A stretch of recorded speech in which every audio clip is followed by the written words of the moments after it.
Shqiptarët dhe paradoksi historik. Populli që përqafoi fen e pushtuesit. Në historinë botërore ekziston një paradoks i dhimbshëm, pothuajse i paprecedent. Shqiptarët janë ndër të paktët, në mos i vetmi popull në Europë, që në shumicë përqafuan fen e pushtuesit të tyre. Jo si akt fitoreje, jo si rezultat dialogu kulturor, por si pasojë një pushtimi të gjatë, të dhunshëm dhe sistematik që zgjati 5 shekuj. Ky fakt nuk është as mit dhe as opinion ideologjik.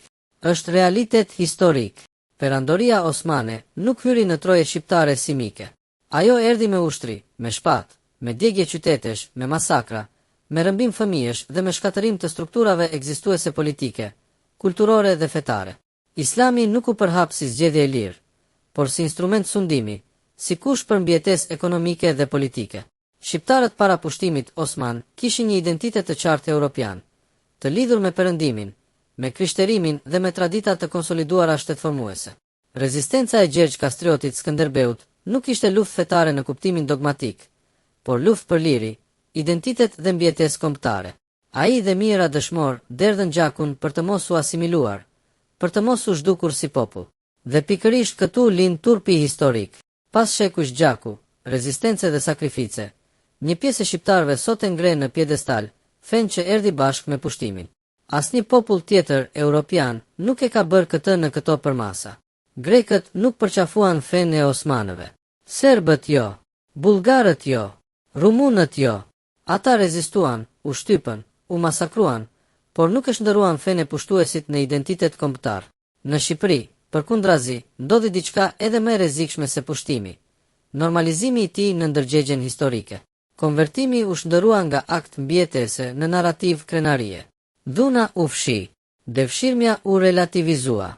Shkatërimi i kishave, persekutimi i elitës vendase dhe ndalimi i gjuhës shqipe u lanë në hares. Kjo nuk është tolerancë fetare. Kjo është hares historike. Të respektosh besimin e individit sot është detyrim demokratik, por të mohosh rrugën e dhunshme me të cilën ai besim u imponua është fyerje për historinë dhe për ata që ranë për këtë tokë. Gjaku i dëshmorëve nuk është detaj folklorik që hidhet poshtë me slogane fetare apo sentimentalizëm të rem. Rilindësit shqiptar e kuptuan rrezikun shumë herët.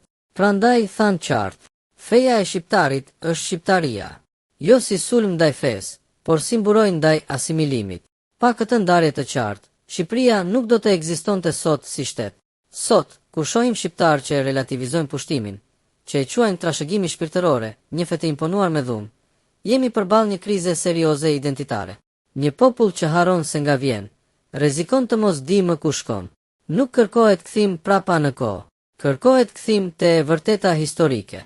Kërkohet respekt për rrugën e të parëve, për sakrificën e tyre, për gjakun që u derë që ky popull të mos zhdukej. Pa këtë respekt, çdo lavdërim është bosh, çdo krenari është erreme. Është e papranueshme të ndërtohet identiteti mbi haresën. Është e turpshme të ngrihet pushtimi në vlerë, dhe është e rrezikshme të rriten breza që nuk din pse u luftua, pse u vran dhe pse u sakrifikuan mijëra shqiptar. Historia nuk kërkon adhurim, ajo kërkon ndërgjegje, dhe pa ndërgjegje historike, nuk ka komb që të qëndrojë në këmbë.